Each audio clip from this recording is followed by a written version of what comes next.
ñaan bi nag comme ni ma ko waxee jigéen bi nga xam ne dafa am doom di nàmpal te meewam bëriwul dafay def ñaan bi nii ma ko waxee maanaam à n'importe quel moment parce que ñaan bi moom da ngay yëg ne yàlla daf cee def yërmandeem amul heure ñaan bi duñu wax heure bi nga koy def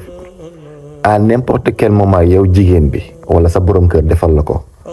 bu si sa xel demee rek da ngay def yaa matiinu turu yàlla bi ñu woowee yaa matiinu moom ngay jàng 11 fois fukki yoon ak benn nga soufflé ko ci benn kaasu ndox benn verre d'eau nga naan ko heure bu si sa xel demee nag mun nga ko def amul heure bi laa ko war a def amul lii laa koy tëjee wala lii laa koy tijjee da ngay ñëw rek sa xel dem ci rek nga jël kaas nga ne yaa matiinu